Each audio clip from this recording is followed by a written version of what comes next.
All right, let's go ahead and start.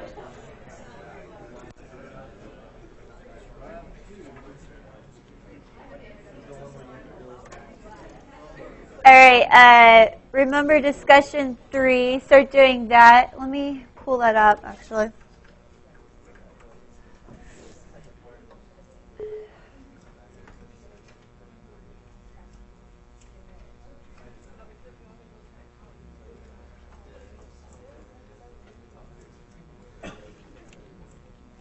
Also, sapling 3 is due next Monday.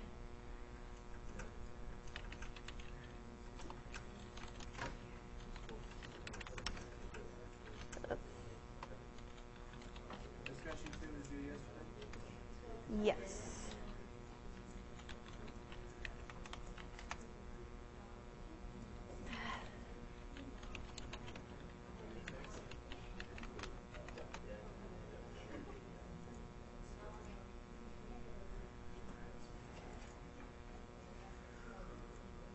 Okay, so let's kind of look at discussion 3.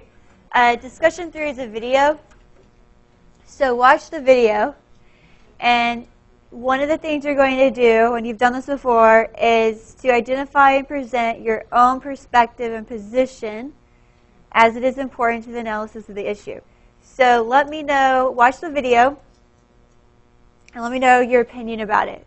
And be sure to back up your opinion with a journal article, research, or by a personal story, or whatever. So anytime you say, blah, blah, blah is bad, okay, that's nice, but why do you think that? Do you have anything to back that up? Stuff like that. So make sure you back up any claim that you have. Now, do know that I do not grade you on your own opinion. So I don't care if your opinion is different than mine. I'm not going to give you a 0 for that or anything like that. The only thing I do care about is whatever your opinion is that you back up what you believe. Okay? And that's the only thing I ask. Okay? And the other part of this is to consider other perspectives and positions and analyze those. So tell me what you think, your opinion. Back that up, so you're not just claiming all these things, but you have no idea why, And then go on and tell me another point of view. Okay, so maybe you watch the video and you disagree with it. Okay, so tell me why you disagree with it and back up the reasons why. Now, then it kind of makes it easier because the other perspective would be the video. Okay, that is the other point of view of the argument. So what you would do is, tell me what the video says, what they believe, and then analyze that. And so when you do an analysis, make sure you look at the pros and cons of each. Okay? Is there any good points to the argument that they're making? Are there any bad points? Most arguments, even if you don't agree with the final conclusion, have at least some good points to them, What if your perspective is the same as the video? If it's the same as the videos, that's fine. So then you put, I agree with the video because of X, Y, Z, and back those up. And then and the video would be pretty obvious what the other perspective is. Then you just put in, well, there's others that believe this, and then analyze that argument. What's good about that argument? What's bad about that argument? So you don't have to agree with the video. You don't have to disagree with the video. And maybe with the videos, there's actually some things you agree with and other things you don't. That's fine too. So just tell me what you think and what other perspectives there might be. Okay? So we can look at like Roe versus Wade. Now, obviously, there are two completely different opinions about this, right? Can we agree on that? Okay? There's arguments on both sides. So something like that, you would say, I believe I'm pro-choice, whatever. Okay? So you put I'm pro-choice because of this reason. Maybe there's a personal reason. You don't have to put it if you don't want to. Or maybe the research, you want to back it up. Now, what's the other point of view for that one? So there's pro-choice and pro-life. So even if you're not pro-life, you're going to tell me, well, the other point of view is pro-life. And you tell me, this is what they believe, and why. And you might just tell me, well, they make a good point here. This does make sense because of the, does that make sense? So just kind of look at both perspectives, yours and then somebody else's. No, it's not. I'm just using that example because it's a really easy example to use. Okay? But does that make sense? So tell me your opinion, and then look at somebody else's opinion and comment on that. Now, when we do these, remember to be respectful of others. Okay? It's okay to have other opinions. So do that. Watch the video. I think the video is maybe 10 minutes long or so. So watch that. Any questions, let me know.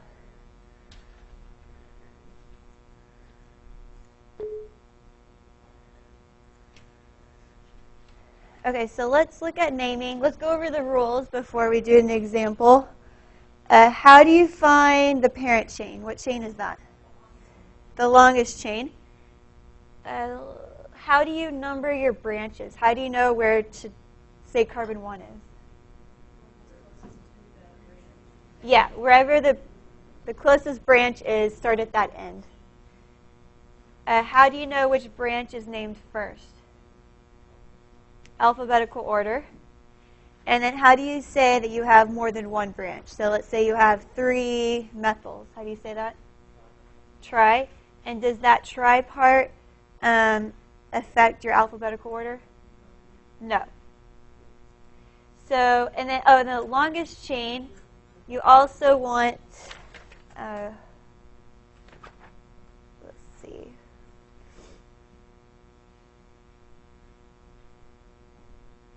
Oh, you want the greatest amount of branches. That's what I was thinking of.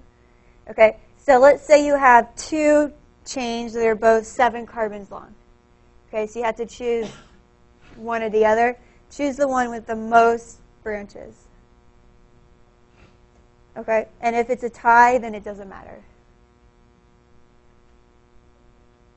Okay, so see if you can name this one here. This one will be tricky. Look at all the different places you can start from. So see if you can work together and figure this one out.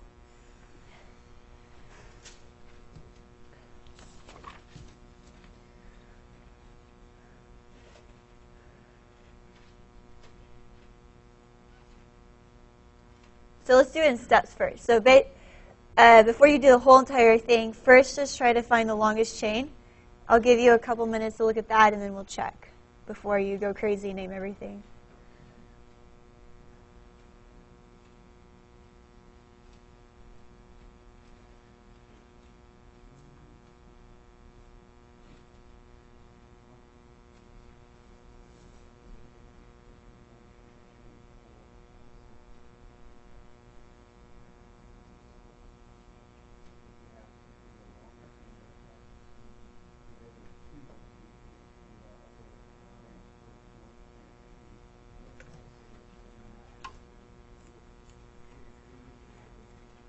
The hardest part is always finding the parent chain, I think.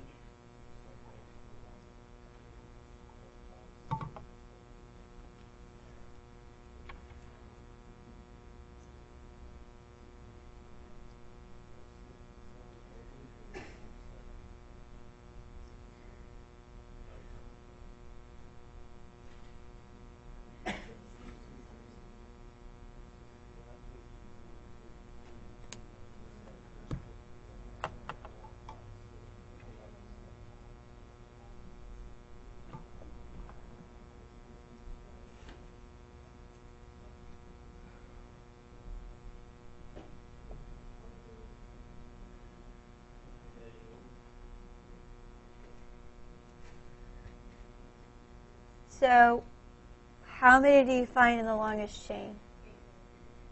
8. So it goes 1, 2, 3, 4, 5, 6, 7, 8. Do you think it matters if you count from this carbon, or this carbon? No. Do you see how all of those carbons are coming off the same carbon? It's either the carbon going to the right, going down, or to the left. Those won't matter. Choose which one you like best. I don't know. Maybe you think that one's prettier. Start your 8 from there. It won't matter. It'll give you the same name. So starting from here, going up, over, up, over.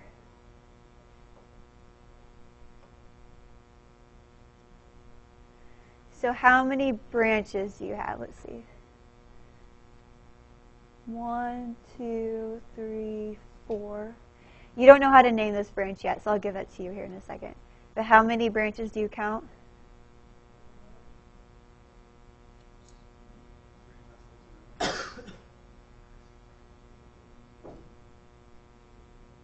More than 3 methyls.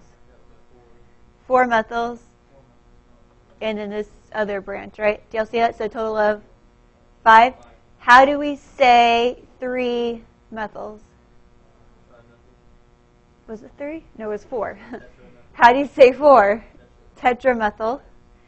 This right here, and I'll show you how I know this, but this is called an isopropyl. So this branch here, how many carbons are coming off of there total? 3. So that's where propyl comes from. Do you see that it kind of ends, like it's almost like a V or a Y there?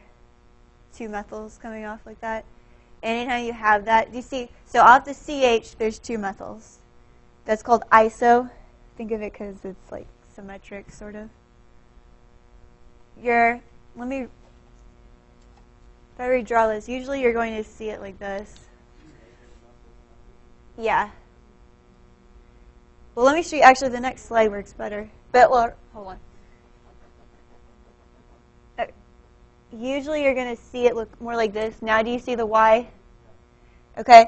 Anytime something ends, if it's a branch and it ends kind of like a Y or a V, however you want to look at it, that is an iso. And then the last part will be how many carbons coming off of there. So isopropyl in this case. Or I could have, so do you see it ends in the Y again. And how many total carbons? 4. So it's an isobutyl. The only other branch you might see that's a little bit strange looks like this. Do you see it kind of looks like a T? That is a T-butyl because I have 1, 2, 3, 4 total carbons. That's where butyl comes from. T stands for tert because that's there's 3 branches coming off there if you want. But just T-butyl, and I just remember it because it looks like a T.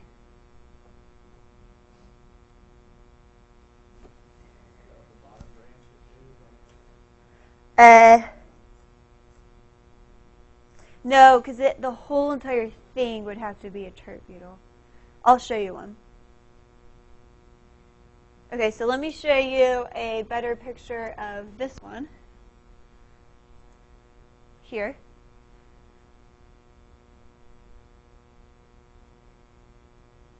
So they chose to use this carbon over here. You could have used this one or that one, doesn't matter. But do you see your 4 methyls now? 1, 2, 3, 4. So it's tetramethyl, and this branch is called a isopropyl. So methyl or isopropyl, which one will come first? Huh? Isopropyl. Now let's look at your branches. Let's see. Here's an end, and here's an end. Which one has a branch closest to it? It's labeled for you, but yeah, do you see how this one, 1, 2, on carbon 2, I have 2 branches there. If I look over here, if I said 1, 2, do I have any branch there? No, so this side wins. So it's 1, 2, 3, 4, 5, 6, 7, 8. Okay, so I have isopropyl. Where's isopropyl coming off of? 4. So I have 4 dash isopropyl. Let me see if it has the name on here. Yeah, 4 dash isopropyl. Now where are my methyls? If that's carbon 1, these are on 2. So I say 2, 2. This is on 3, and then this one would be on 6. So that's where you get your 2, comma 2, comma 3, comma 6. Notice this is tetra, meaning how many? 4. And how many numbers do I have? 4. And then tetramethyl octane for 8 carbons. So that was a bigger one. That was a giant problem there.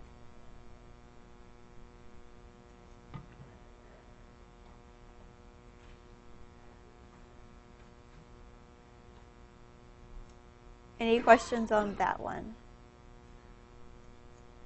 If I go back here. Okay, let's draw these structures. So now you're actually going to draw the branch T-butyl and isopropyl. So draw these the best that you can. What does the T-butyl look like? A T or a cross. And then isopropyl looks like a Y. Okay, so see if you can draw those and we'll check them.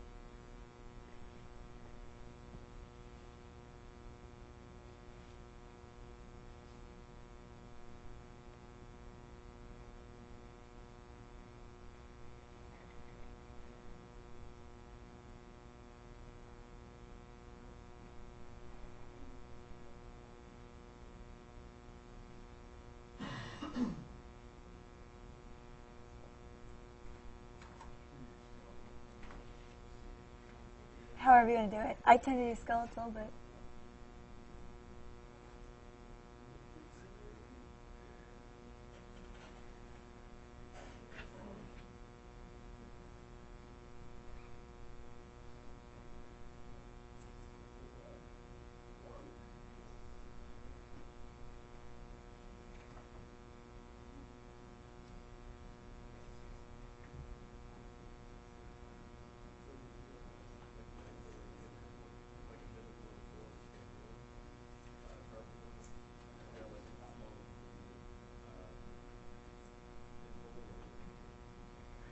Yeah, so it'll always end in the T, but then like the bottom part is where you add your additional carbons. The tail.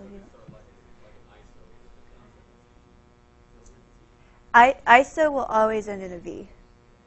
And so it's like the bottom part of the Y where you add carbons. And the same thing with the T. You're ending in a T, and then you'll add your carbons down at the bottom.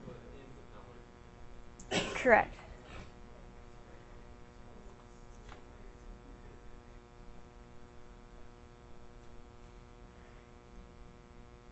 Okay, let's take a look at these. 4-isopropyl octane. So where do I start? Octane with 8 carbons. So let's do that.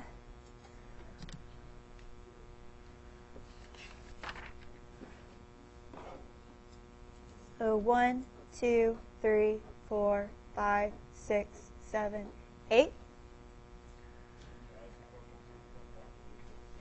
Off my 4th carbon, so 1, 2, 3, 4, and what does that look like?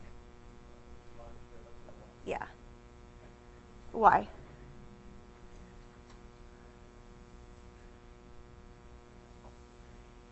Any questions?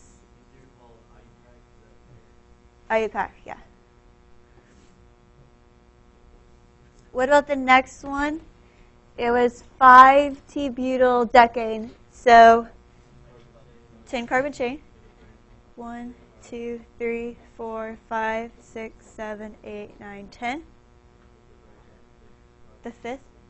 1, 2, 3, 4, 5. And what does that branch look like? T.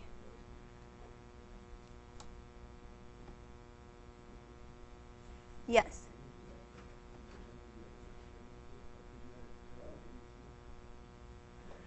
You could T-butyl is the most common one you're going to see, but let's say it was a T-pentyl, then it would be like that. So it'll always end. Do you see how it ends in a T? And you add your additional carbons down here, kind of like with the iso. Let me just put it over here. So it'll always end in like a V. And so that would be isopropyl, like that. But if there were more carbons, you would add them like that. But it will iso always ends in a Y or a V, and then a T always ends in a T. What did I draw? 1, 2, 3, 4, 5, 6. T hexyl. 4, 5. Yeah, T pentyl.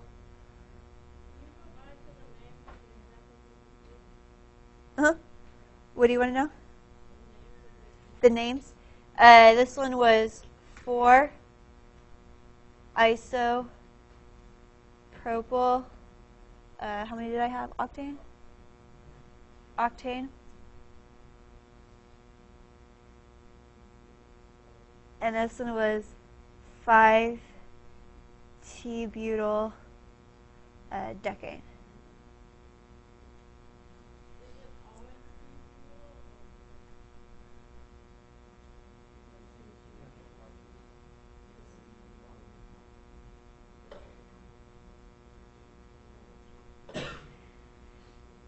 The only time it wouldn't be T-butyl is if that actually ends up being part of the parent chain.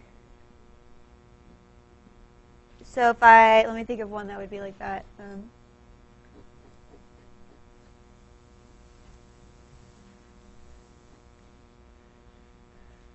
Like this. So when you look at it right away, it looks like there's a T-butyl, right? But then when you count 1, 2, 3, 4, 5, 6, 1, 2, 3, 4, 5, 6, 7. So do you see 7 would be longer? So then this, let me make this longer. So yeah, then what was it, 7? Or 1, 2, 3, 4, 5, 7. So that would be heptane. And then what are my branches? Trimethyl. I ran out of room, but that says trimethyl. And then where are my branches? 2, 2, 3. So just because it looks like it's a tert-butyl doesn't mean it necessarily is, because it could end up being part of the parent chain. I mean, it was drawn just like a tert-butyl, right? Okay, so just check and make sure it's not part of the parent chain. Tert-butyl is a branch, so that whole entire thing has to be a branch. It can't be part of the parent chain at all. Kind of like, okay, so here's the parent chain here, right? This isn't a methyl. It's part of the parent chain. So it's not called a methyl unless it's not included. So trying to think of anything else to come up in naming.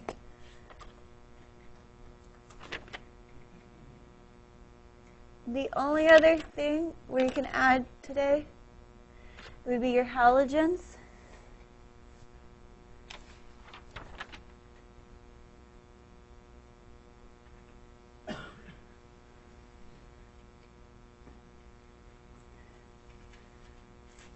So these are group 7 on the periodic table, your halogens.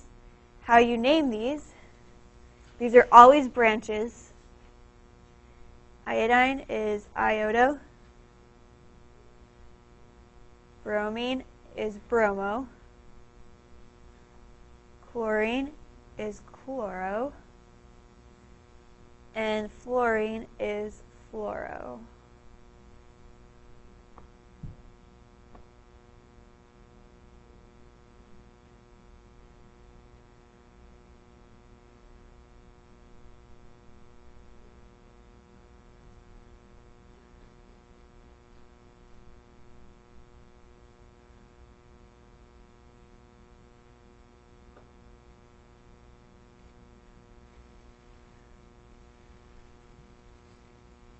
So try to name this one here.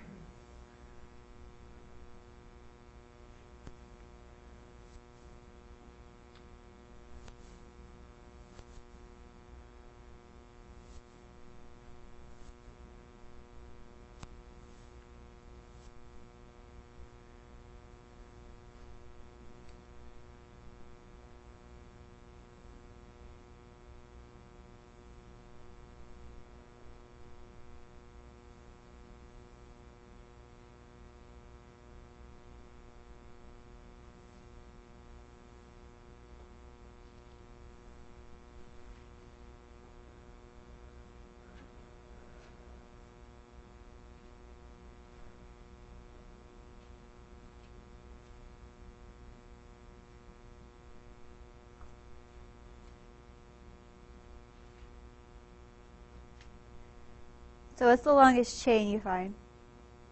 9. How do you name 9? No name?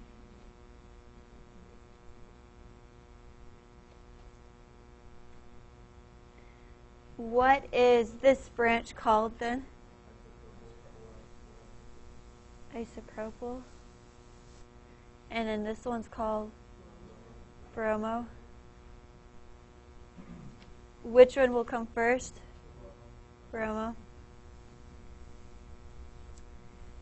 And then isopropyl. And then which branch is closer to an end? Isopropyl. So somebody said it. What number is isopropyl then? 4. And then, oh, sorry, wrong one. And then bromine is on 5. And remember to put dashes between all of your numbers and letters.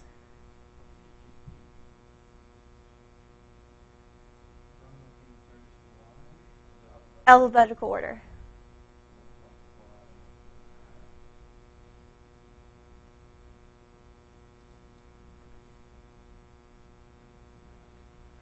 Okay, so just practice some naming. I opened up chapter 3. See if you can do those. If you're having any trouble, let me know. I could do a problem on sapling in class, or you can meet with me one-on-one. Either way. So practice some of those. I did want to look at, let's see, what's it? Lab 1, 2, 3, 4. 3 and 4 is due this week, right? Yeah. You're doing a chromatography. I just want to make sure you understood this. I don't like when you just do things and you don't know what you're doing. Not that you don't. You do that. But I want to make sure you do understand it. Okay, so on this one you had different colored dyes, correct? Okay. So we talked about intermolecular forces. That's the attraction between two molecules. So let's call this dye blue dye. This one's red dye. And I don't know, let's say I have a purple and an unknown. Blue, purple, red, unknown. Okay? There's attractions between all molecules because what is the one attraction that every molecule has no matter what? Dispersion. So there's always some attraction. It could be very, very, very small, but there's at least something there. Okay? So all of these dyes on there, do we agree? We don't know what the unknown is, so minus that. Do we agree that these are different molecules? We could tell because the color is different, right? And some of these, like purple, might be a mixture of molecules. Okay? So does it make sense that they're going to have a different attraction to the paper?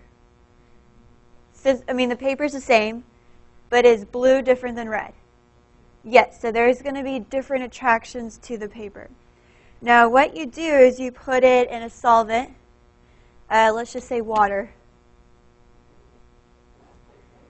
Have you ever gotten a piece of paper wet, maybe like the corner, and then the water, even though the water you didn't drench it in there, the water will still move up the paper? Have you seen that? Okay, so water will move up the paper. Even if you just put the bottom of paper in there, it'll move up on its own. Why? Because it's attracted to the paper, and it wants to be more exposed to the paper. Okay? Okay, so I put my water in there, and it's going to move up. This is my water. At the very end, it goes, we're going to stop it right there. Okay?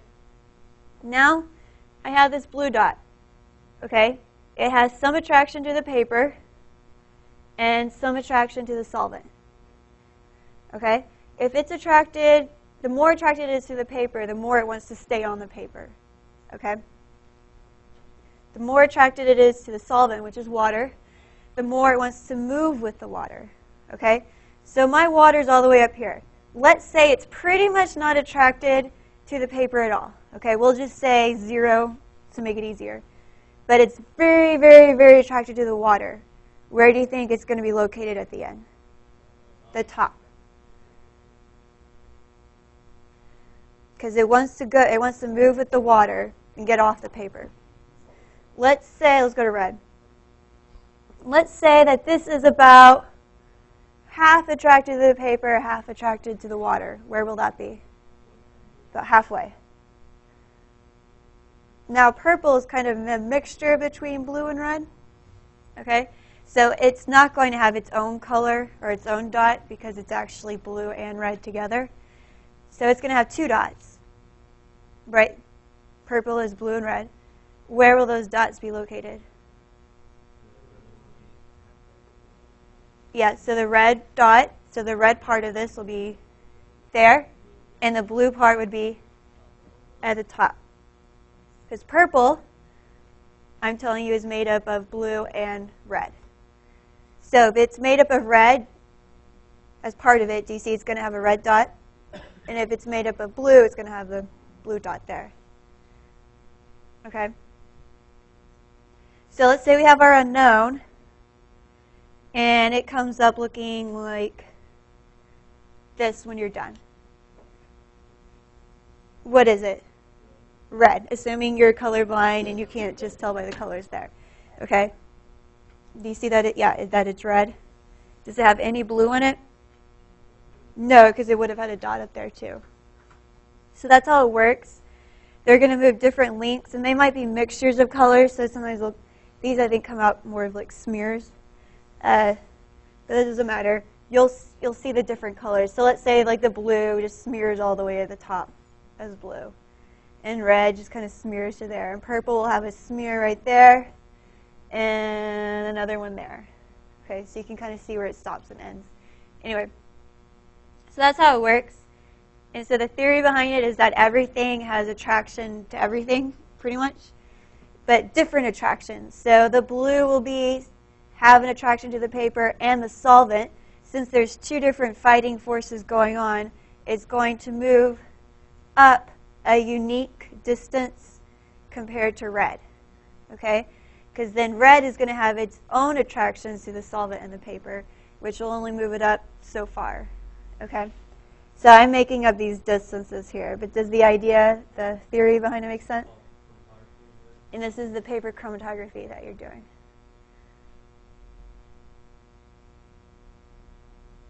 And then the other one you did was melting point.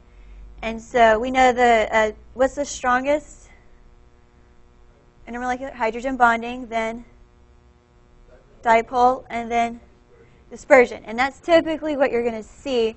But on this one, you'll see experimentally, maybe you don't necessarily see that. And so explain why there's a difference. Okay? So melting point, again, is just looking at intermolecular forces. So both lab 3 and 4, in different ways, are looking at the effects of intermolecular forces. Okay? How they use this in a practical application would be like a crime lab. So, you know, does CSI even come on anymore? It probably does. They just never end shows. Okay. But have you seen, they'll get like a paint chip, they'll put it in this machine, and they're like, oh, this is a 1965 Chevy Malibu. I don't know. Okay? And they can tell by the paint chip basically the make of the car. And what they do is each manufacturer has its own unique paint that it uses, its own formula, and then also a unique formula for the color. So just kind of like we did here, we have our unknown, so we have our paint chip, we don't know what it is, and then we're going to run it against hundreds to thousands of different known samples. So these are our known samples, okay? Whichever one it matches up with, that's the make and model of the car, okay? So it works the same way. You can also do this with unknown compounds, or if you have okay, let's say you're doing a reaction, and you've run this reaction before. Oops. Okay, but you're trying to do it again, because a lot of things in science, you have to prove that you can do it again, okay? So let's say you have a dot here of your starting material. So I'm going to put SM for starting material. And then you know what the final product looks like. So let's say the starting material has a dot that comes up about right there, and the product maybe something like that. Okay, so those are our knowns. So we want to make sure we can do this again. So we do our reaction, we run it under the same conditions, okay? But let's say we get this. So this is our reaction 1. It's gone for 2 hours, and I get this. What do I have in there? Starting material and product, okay? Well, the product is great. That at least shows that I can make it. But if I want to get rid of some of more of the starting material, what will I do? Let it react longer, maybe? Because is it completely done yet? No, because there's still starting material left over. So let's say we go 2 more hours. This is reaction 2. Same reaction, but just 2 more hours later. Now I only get that. Is the reaction finished? Yes. So it's a quick way. These take no time at all to check. Okay, it's a quick way to see if your reaction is done and see if you can redo it. So anyway, there's a couple ways you can use it. Just so you know what you're doing in lab this week. So when we do our video analysis, do you want our starting with our beginning and our ending at which we are doing? What you could show is like maybe you have everything set up and it's about to start. So just take a 5-second video, I don't know, of just everything set up and you're about to start it. And then at the end you could show me your final paper chromatography and then kind of explain what you saw there. Make sense?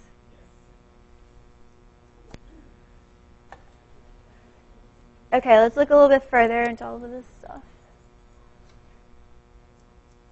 Okay, so let's look at the basic trend here. Just look at the blue trend.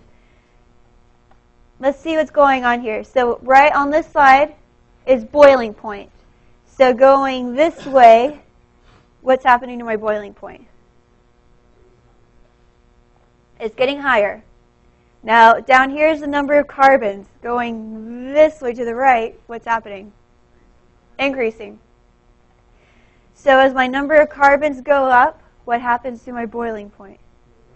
It's going up. Why? Yeah, the stronger dispersion forces. So that's what that's the only trend I want you to memorize. Basically, as your compound gets larger, your boiling point will get larger because you have stronger dispersion forces. And though these dispersion forces are rather weak, when you have these large molecules, it can greatly affect your boiling point. And you see here, having a carbon chain about 20, the boiling point is 300 degrees Celsius, which is really high. And you don't even have to have any, electronegative atoms or any hydrogen bonding. Just having that large of a molecule greatly increases your boiling point. So what would have a strong boiling point? Like a very large dispersion force or a smaller one that has hydrogen bonding? It depends. Usually with that you have to do experimentally, but the dramatically smaller than probably the one that's larger, the dispersion. So if you compared one that's about the same length, about the same size, then the hydrogen bonding will win. But whenever you're getting like something maybe twice as large, then the dispersion forces will actually end up dominating because it's just so large. Melting points, it's the same. Just look at the overall trend here. Your melting point increases as your number of carbons increases. So again, that's just dispersion forces there. Don't worry about cracking. Okay, so we're going to look at different representations of these. Okay, we're going to look at what's called a conformation. So let me show you. We build a model of this.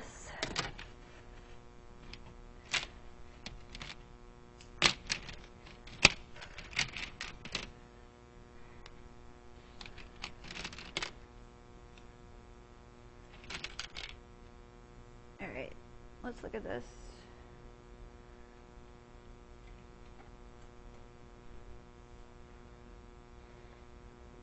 Okay, the black ones are carbons and the white ones are hydrogens. So what do I have here? What molecule?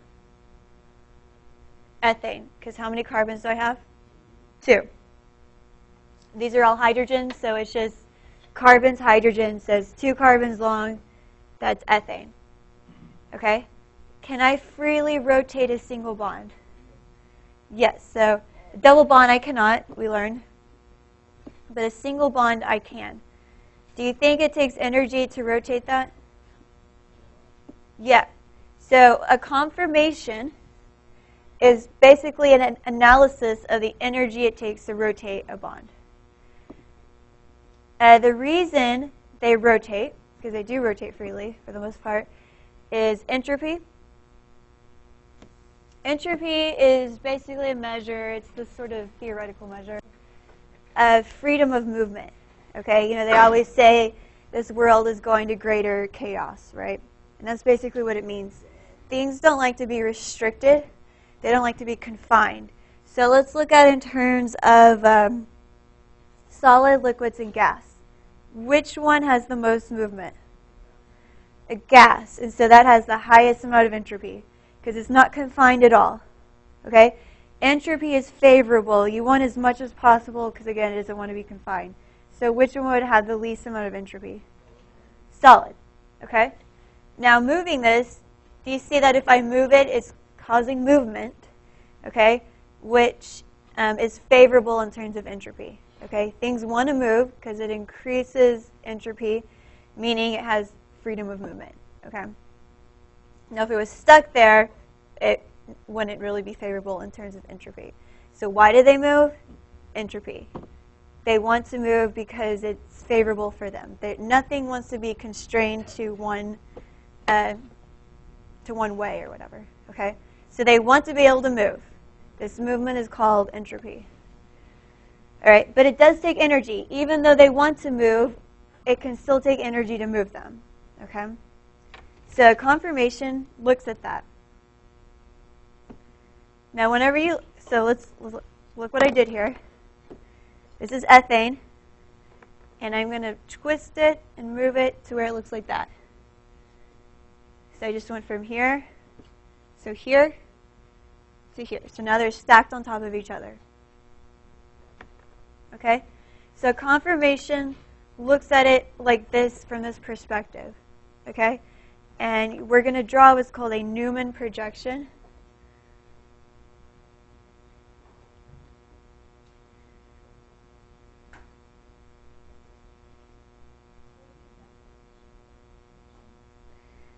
A conformation is looking at the energy associated with moving. Or, yeah. With rotating a bond.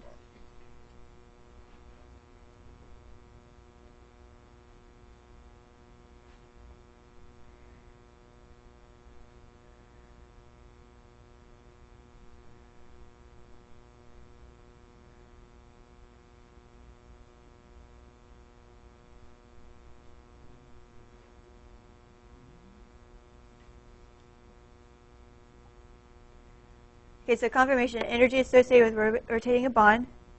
So, specifically rotating it. Okay? And Newman projection is what we're going to draw to indicate this movement, this rotation. So you're going to draw pretty much exactly what you see. So do you see we have a front carbon and a back carbon? The front carbon, we represent it with a dot.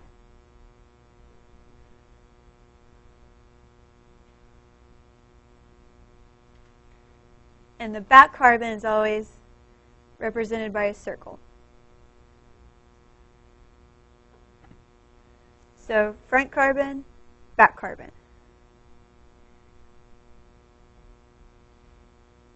Okay, so this one's our front carbon. What's coming off of here? Hydrogens. And if I draw them, do you see I have one hydrogen going straight up? And then how are the other two? Go down at an angle, yeah.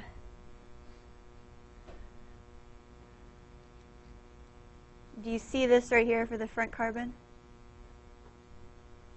Now what about the back carbon? Does it look exactly the same? So that one, it's kind of hard to draw it, but just draw the hydrogens as kind of as close as possible to indicate they're directly behind it. And then let me also point out, do you see for the front carbon, the line goes to the dot, but that back carbon, do you see I started it coming from the circle? Just to show the difference, to show that those 3 hydrogens are coming off the back carbon, and then but these are coming off the front carbon. Because here in a minute we'll have things besides hydrogen coming off of there, so you have to indicate which carbon is coming off. This conformation is called eclipse. Do you see why it would be called eclipse? Yeah. And you're mainly looking at the hydrogens, because the carbons will always be eclipse. But do you see, I don't want to rotate it. Okay, you kind of see it. They're directly on top of each other in eclipse formation. So this is called eclipse.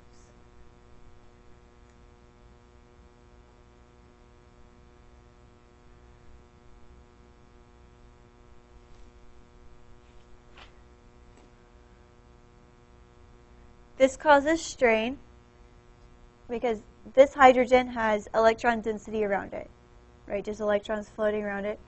This hydrogen here also has electron density around it, and they're getting too close. Do negatives attract negatives? No, so they want to be far apart. So this causes, it's called torsional strain.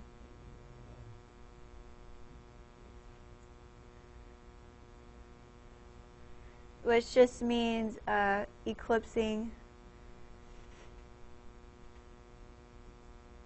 We'll put hydrogen or carbon. So do you see I have eclipsing hydrogens? So that's a torsional strain with the hydrogen there. So how many torsional strains do I have?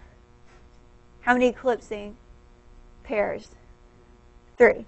You see they're eclipsed here, here, and here. Now you don't have to memorize this number, but this is just to give you an idea. So H eclipsing, this causes 4.2 kilojoules per mole of energy. And once we start eclipsing other things, I'll give you other numbers just so you can see if it's more or less. So do you think this one's favorable? Do we like energy? No, we want to be stable. So then you move to the most, we always move by an angle of 60 degrees. And you only move one of them. So let's say we keep the back still. Don't move that. And we move the top 60 degrees. It now looks like this. This is called staggered. So when it moves, it's always going to go staggered, eclipse. Staggered, eclipse. That's how it moves. Okay, so or that's how we're going to analyze it anyways. So looking at this,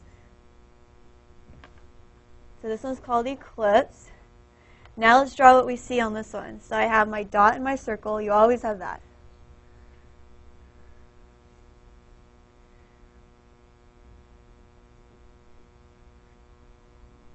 Okay, now coming off my front carbon, which is my dot, how do my hydrogens look? Yeah, one going down, right here. And then we have 2 kind of making a Y going up.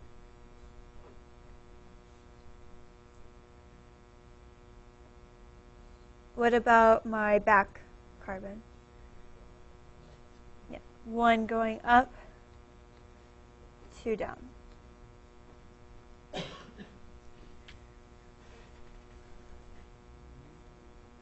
This is staggered. Is there anything eclipsing here? No. They're all separated. So do you think this is more stable? Yes. There's actually 0 energy associated with this one. So if I had to choose between the staggered and the eclipse, which one's preferred? Staggered.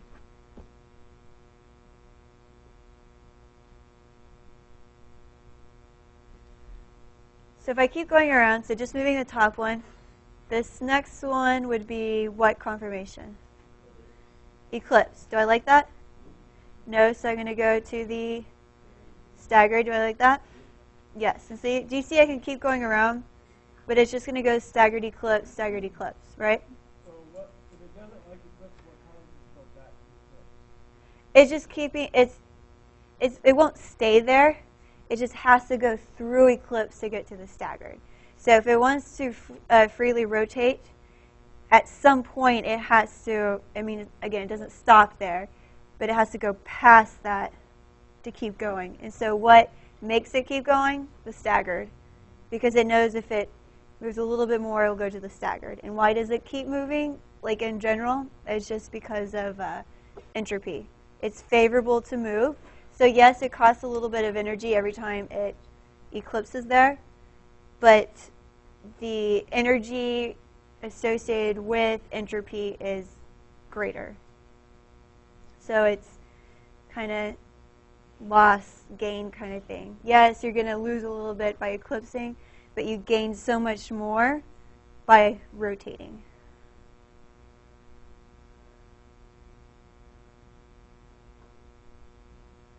So rotating is very, very, very favorable. So let's say, I don't know, if you rotate, you relieve, we'll put a negative, so it makes more sense, negative 100 kilojoules per mole of energy. Okay? But the torsional strain is going to cost about, with all of them together, around 12. Okay, so plus 12. Do you see that I still am gaining so much more energy than it does to actually cause that? So that's kind of what happens. So yes, it does take energy to rotate. And the energy really you're seeing is when it eclipses. But it gains so much more energy whenever it does actually rotate. Just the energy associated with entropy is very, very favorable. And so even though it costs energy to actually do it, like to actually go through the process, the energy you gain from doing it is greater. I guess I find it odd contrast that everything moves towards, wants to be stable, yet it's always moving towards greater energy, Releasing energy, if you want. So like negative energy is how they say it. So this is,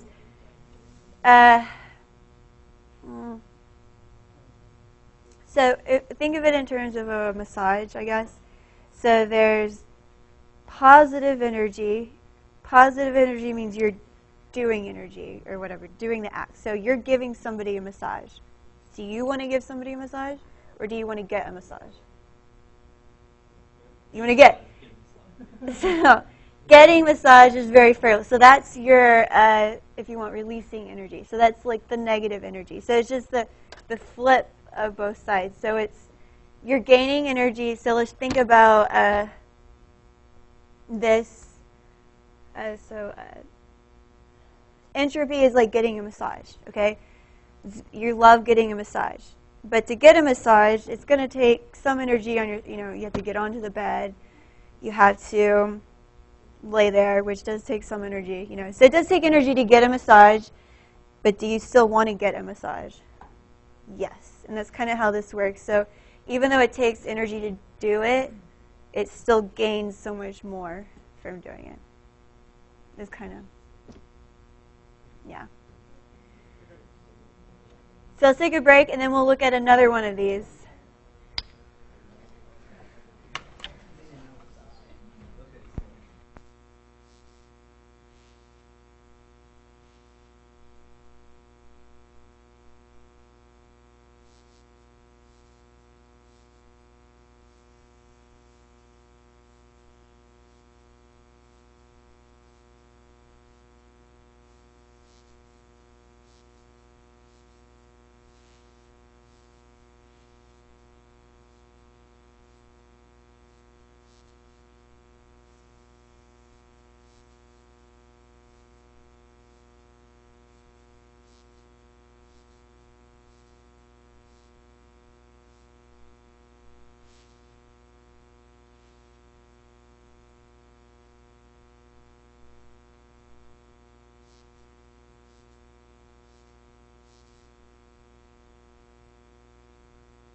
All right, so let's look at this.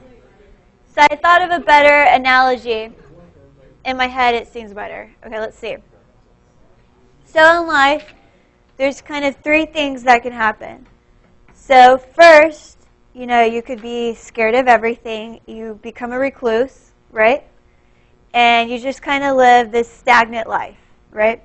So that would be staggered. Let's say you stay in staggered, which would be zero energy, okay? You don't come out of your room. I don't know. You just stay in there and that's it, okay? Now, would that be a very exciting life? Well, maybe for some of you. But very low energy, but maybe not the most exciting, okay? Now, I can go and live life. Now, do you agree when we live life, there's ups and downs, right? Sometimes you have a good day, sometimes you have a bad day, okay? That's what happens when we rotate a molecule. Sometimes it's good, sometimes it's bad, but overall, do you tend to regret your life as a whole? Hopefully not, okay? You would maybe live it again. Now, there are some times, maybe you end up homeless on the street and you might think, well, I kind of wish I wasn't that staggered. Well, there are some molecules that will not rotate because it's so unfavorable for them to rotate that it's not going to happen. So, but most of the time, a molecule will rotate because overall, it's a positive kind of experience, okay? So that's why these rotate. Now, let's look at this graph here. This is just, we have eclipse, staggered. Which one is the high energy? Eclipse. So do you see up here these peaks on the graph? Those are your eclipse conformations. Okay. Now, which ones are the low energy? Staggered. And so that's, you see where it kind of dips down there? Those are your staggered, zero energy there. Now, do you see how the top of those, the height is exactly the same, and the bottom is exactly the same? The angle's different, but that doesn't matter. It's anytime, for at least this one, for ethane, every time you're eclipsed, same energy. Every time you're staggered, the same energy. So there's really only two conformations, right? If we look in terms of energy.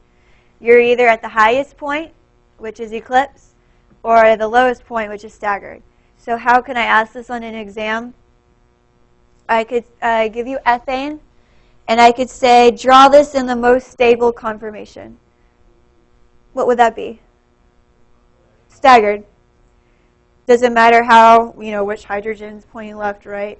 No, it doesn't. Do you see how this staggered is the same as that staggered in terms of energy? So it doesn't matter which staggered you draw. Just draw one of them, and that's going to be the most stable. Or I could draw the least stable, and what would you draw? One of the eclipse conformations. Okay, so let's look at propane. So I have the model here. And let's look at the graph. Here's the graph of propane. What do you conclude from this? We're going to draw it out, but what do you see? The high energies, what do we call those? Eclipse. Are those the same? Yeah? And then, oh no, there's more. There's just, pretend it's still going. And here is a staggered, and it keeps going down. It's going to basically multiply this by infinity. So it's going to keep going up, down, up, down. And so how many conformations do we have there? 2. Do you see that you're either up or you're down? Okay, now let me show you another one. Don't worry, we'll go back to this. Butane. So I'm adding more carbons. Now let me just show you this graph. Look at this one. Are there just 2 conformations there? No. Do you see I have these 2 here are the same height, right? So that's one. It's the same one. See, these 2 are the same. These are the same, and that's the same. So it really has 1, 2, 3, 4. Do you see if I draw a line right there, it mirrors itself? Anyway, so there's 4 conformations there. So we'll look at that one. But let's come back over here to propane. How many carbons? 3. So let's draw this one out.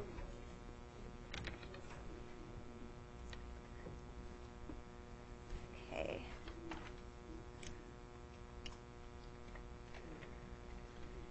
Let's start here. What conformation is that? Eclipse. So if we draw this, draw it over here, dot, circle,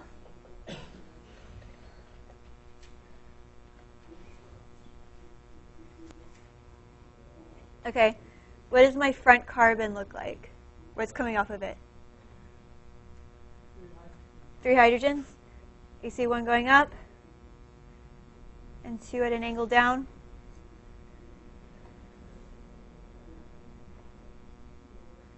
And then what about my back one? What is the black dot? Carbon, and specifically it's a methyl. So I have my methyl going straight up and my 2 hydrogens going down. Eclipse.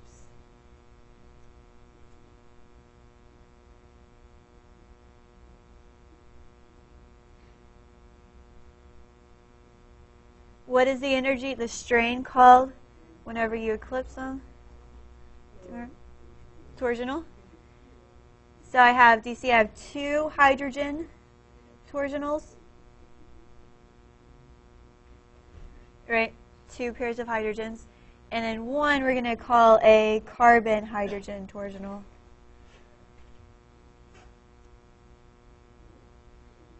Which one do you think takes more energy? Between the hydrogen-hydrogen or the carbon-hydrogen? Carbon-hydrogen. Carbon, so methyl has more electrons around it. It's bigger. So the strain there is going to be even greater because it's larger. So each hydrogen-hydrogen, I gave you this number, is 4 kilojoules per mole. And then whenever you have a hydrogen-carbon or hydrogen-methyl, this one is 5.4. Now again, you don't have to memorize these numbers, just know which one is has more strain. So even though there's 3 hydrogens with a carbon, it's still only one kilojoule per mole. Right here? Yeah, about 1 more. It's greater, but still, the thing with hydrogen by itself, hydrogen is pretty small, so the strain isn't that great.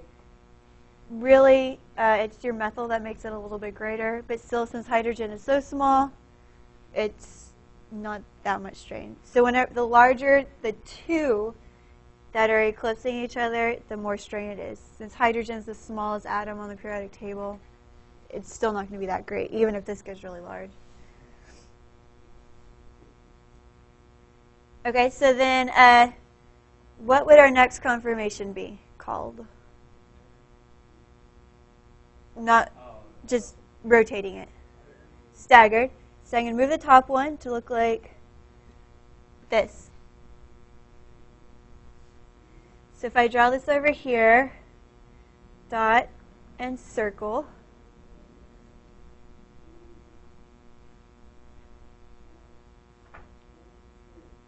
what does this look like? What's my front carbon? Yeah. 1 down, 2 up.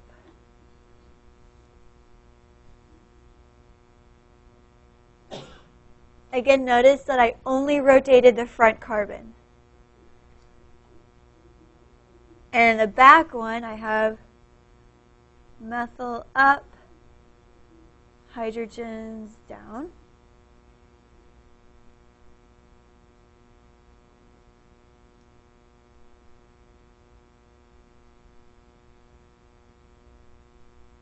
Anything eclipsing here?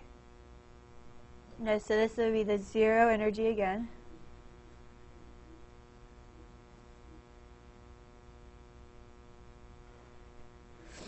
So out of the 2, which one's more favorable? Staggered. Now let me just keep rotating this. Okay, so this is a staggered, so how would it be next? Eclipse. Did my back carbon change at all? You see the methyl still going up? Okay, then I can rotate it again, and it's going to be staggered. Do you think it matters which of these hydrogens is staggered or eclipsed? Do you think it changes from going from this staggered to that staggered? No. Or to that staggered? Am I really changing anything? I mean, maybe the way the hydrogens are pointing, but a hydrogen is a hydrogen, okay? So that's why no matter how I rotate this, it's either going to be a staggered, an eclipse or a staggered. Yes? Will that carbon also rotate, changing the energy level? Will it also rotate? You could. What would happen is if you decide, or let me just pull it forward, you could technically rotate either one. Well, no, I was talking about the back. Oh, you're saying the rack carbon with the hydrogens coming off of there, so kind of like this? Yeah, with that one rotating. Yeah, that would rotate, causing its own energy. But we'll only look at one at a time. So just looking at like this one here. So both of them rotating don't change each other. It will. So it'll be a little bit more energy associated with propane versus butane, just because it has that additional carbon. Because you have to look at the rotation here and the rotation here, like you're saying. But they'll still rotate on both carbons. But usually when we're doing this analysis, we're only looking at just one carbon at a time, or one carbon-carbon bond. But yes, you're correct. It's almost like double energy because it has the two. And you'll find the bigger these molecules, the bigger they are, the harder it is to rotate. And there's a point where it won't rotate anymore because it's just so unfavorable. So now let's look at butane, which is how many carbons? 4.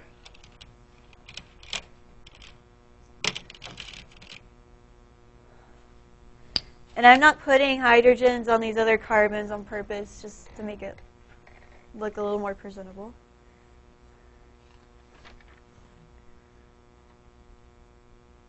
Okay, so normally when we see these, let's see. Yeah. Pretend all the hydrogens are on it. But you would see it kind of like this. Do you see how it goes?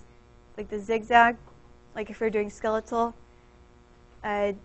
Down, up, down. You could continue it down, up, down, up. Do you see that? Okay, so what we're going to be doing, we're going to be looking at the 2-3 bond. So carbons 2 and carbon 3. So where would that be? In the middle. So we're going to look at this bond here. So I'm going to grab this and rotate it up.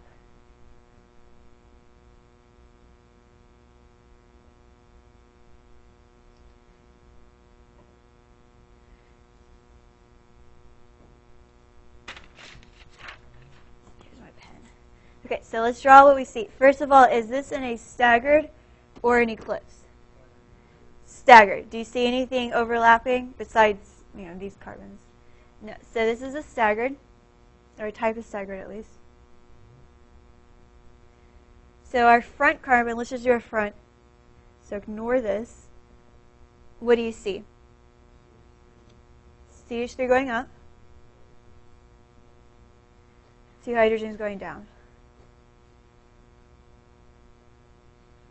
Everybody see that for the top.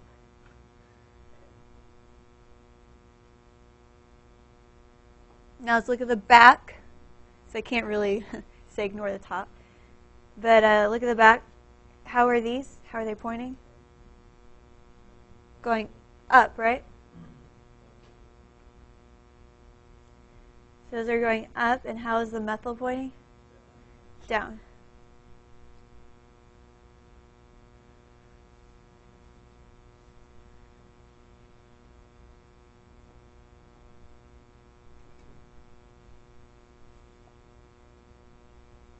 Now what we're looking for here, our methyls are both considered larger, at least larger than hydrogen. Do you see that they're as far apart from each other as possible? If they have, electron densities associated with them, do we want them to be close or far apart? Far apart. So our groups with the largest electron densities are as far apart as possible. So do you think this is favorable or unfavorable? Favorable. This one has 0 energy.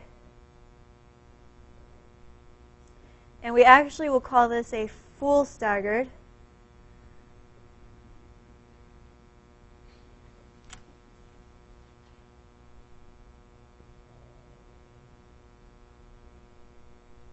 Or sometimes called anti.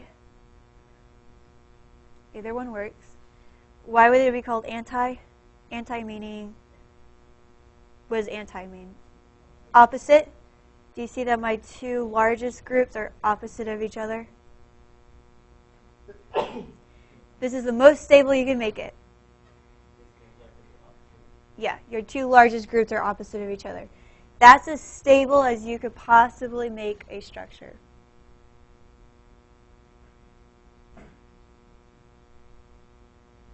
Okay, so let's look at another. So let's keep the bottom the same. And let's rotate this. So this one's staggered. The one we're going to look at next will be eclipse. So let's eclipse it like that.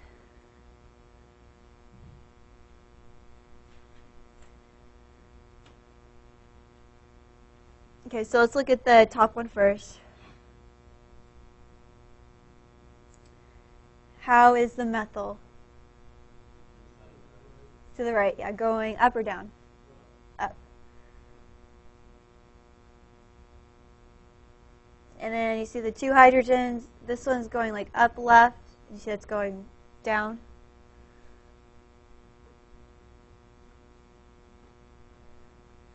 So do y'all see that?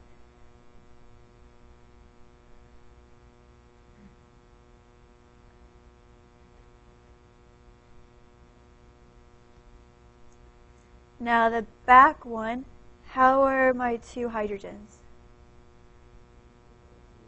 Eclipsing, and they're going up or down? Up. So here, here, and then where's my methyl? Down eclipse. So this is eclipse.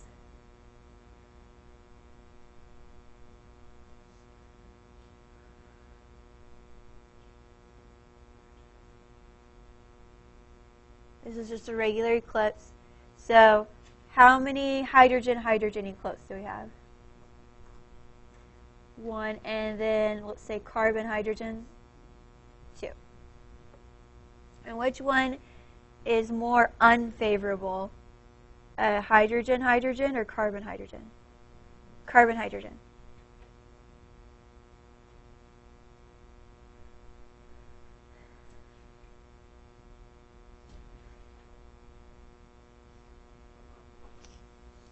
Okay, so let's rotate this one again and see if we get something different. So I have an eclipse here, so I'm going to rotate it. It will become staggered. Okay, so did I move it to the right? Let's see, what is there? Yeah. So we keep moving it to the right. We get this. Oops. Here. So let's look at my front carbon. Looks like this. So now where is my methyl? In the front. Bottom right. And I have hydrogen, hydrogen.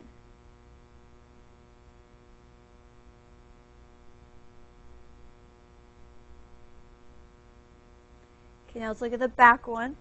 This one hasn't moved, so it still looks the same. So where's my methyl here? Bottom. My hydrogens are here. This is a form of staggered.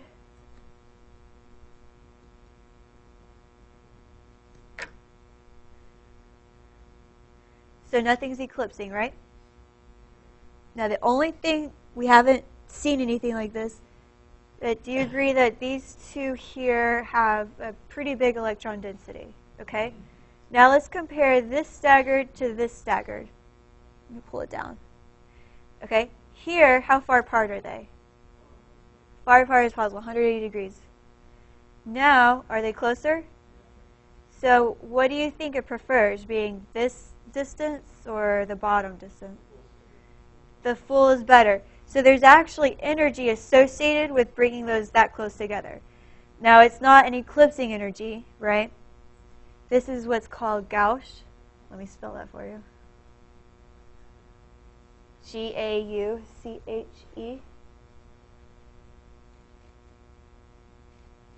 So this is like a gauche staggered. And this is when you have, we'll call it two non-hydrogens. Because it doesn't have to be methyl, it could be anything. But do you see that these are not hydrogens? Like they're methyls? So two non-hydrogens, 60 degrees apart. So that's this distance right here is 60 degrees.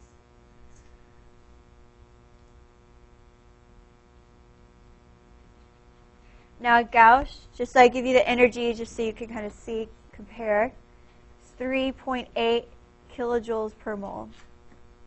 So is it as much energy as eclipsing?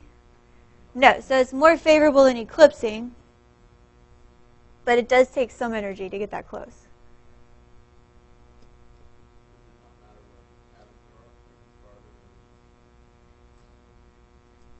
It has to be non-hydrogens. So like this would not be gauche. It would go, so the larger those non-hydrogen, so if we have a methyl and a propyl, then that gauche interaction would be a little higher. It's specific to methyl-methyl.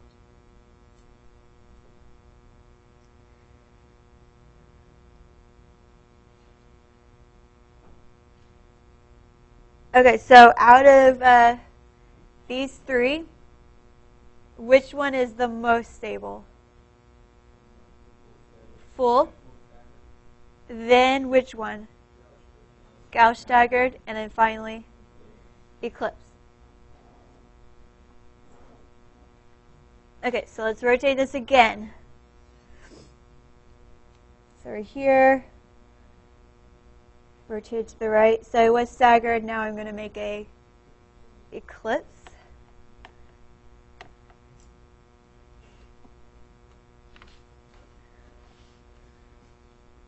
Put this down. Let's see if we can get these. Eclipse it better. Okay, so I have an eclipse. So my front carbon, cover this up, looks like this. So my methyl is where? The bottom, going down. My hydrogen's here.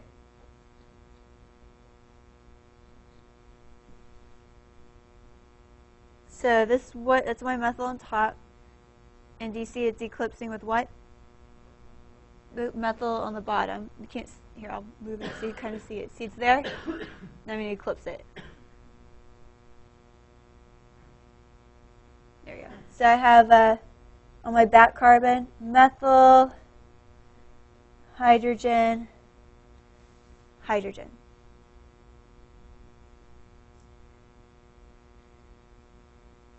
Okay. Move this over to the side. This is an eclipse. Specifically, this is called a full eclipse or a total eclipse. Why do you think it's called a total eclipse? Huh? Yeah. Well, the big thing is, do you see that I have my methyl-methyl eclipsing? So it's a total eclipse of your non-hydrogens.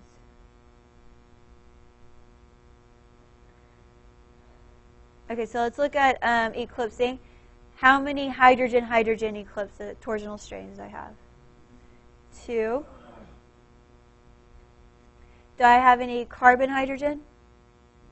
No. But do you say I have methyl-methyl?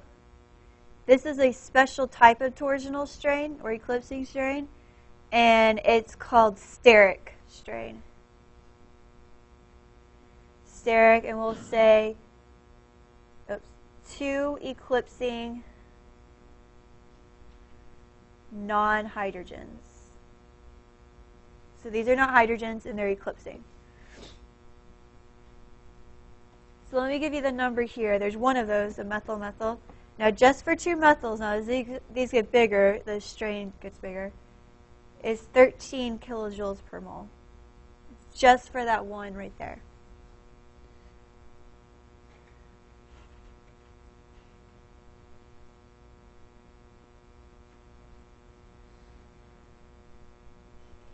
So out of all of the strains we looked at, which one's the worst? The total eclipse with the steric strain, right?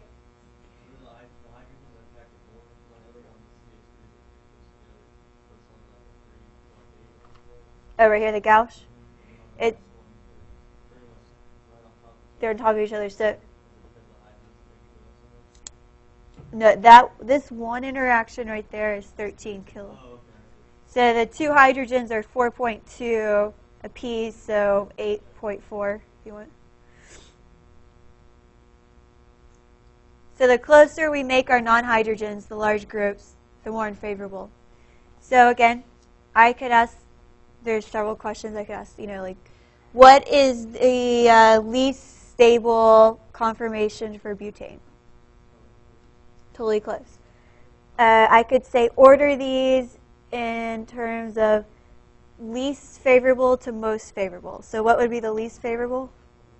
Total, then eclipse, then gouache, then full, anti.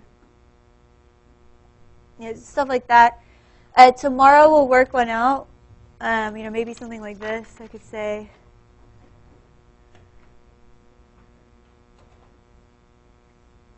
looking down this 2-3 bond, so here to here, draw the least stable. Okay, so we'll do this one tomorrow. You kind of work it out if you want on your own. So if you want to draw the least stable, so this is more than butane, so this is going to be more dramatic. The least stable, is that going to be an eclipse or a staggered? Eclipse. So you know right away, if I say least stable, it's going to be some sort of eclipse. Now, which eclipse? Is it going to be just the regular eclipse or a total eclipse? Total eclipse. So anytime you're going to, the more times that you eclipse non-hydrogens, the more unstable it is. So you have to find how, the way that eclipses the most of them, if you want. And if I said draw it in the most stable conformation, how would that be, an eclipse or a staggered? Maybe a staggered would be full.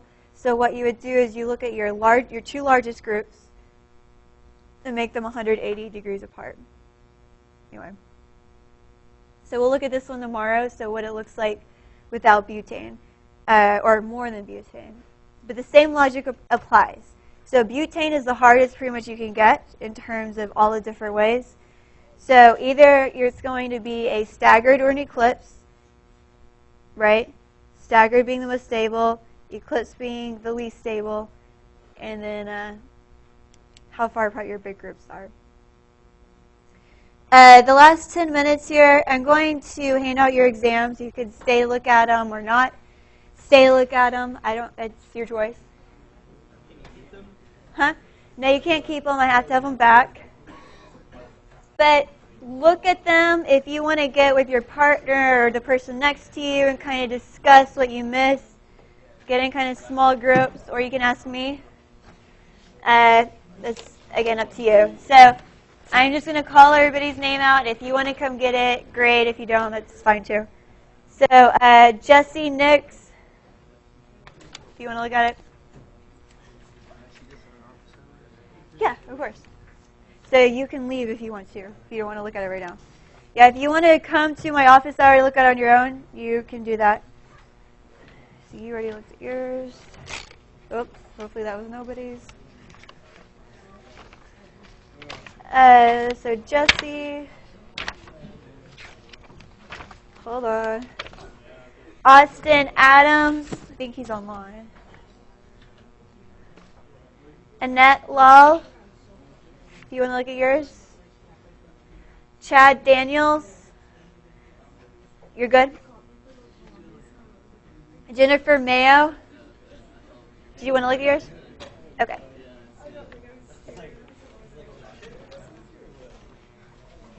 Here you go. Huh? Yeah, that's what I thought. So Jennifer, Vanoy, Danny, is that right? Danny? Huh? Vanoy? Sorry. Do you want to look at yours? You're good? Okay. Levi. Cody Cantwell. So I guess, so I know who you are, because I don't know everybody's name yet. Raise your hand and then just shake your head yes or no. So, Cody? He's gone. Okay, so that would be a no. Josh Lindstrom? Yes? Adrian Etherton? William Adcock? Here? Josh Brannon? It says John. Yes. That's what I thought. Nice. Daxton Klein? Do they exist? Okay. Keaton Perry?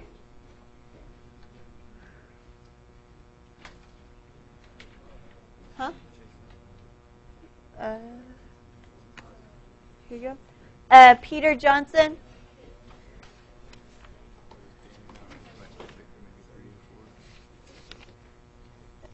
Here? Chad? Danny. That's right. Danny. Christopher A. Here. Did you want to look at it? Okay.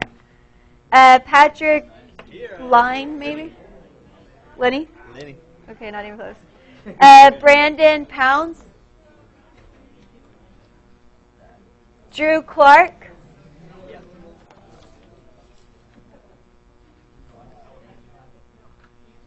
Do you say it Patty? Is she here? Is that how you go? Okay. Here you go. Oh, wait. I think this is your back page. Andrew Jackson? No, I don't see him. Rebecca? Here, did you want to look at it? Ashley Tedrow?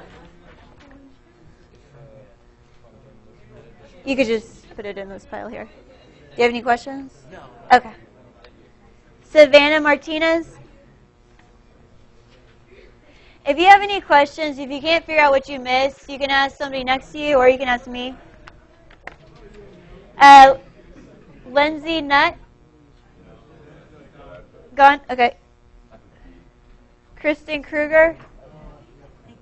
Go. Carl Saunders? Yeah. Kelsey Miller. Hand them back to me when you're done. Zach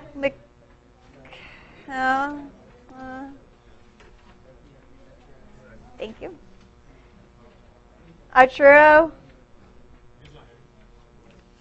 Mark Torrey.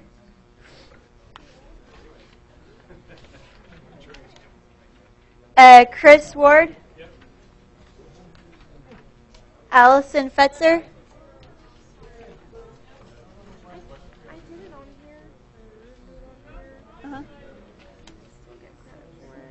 Hold on, let me look at it 1 second. Allison, here you go. Thank you.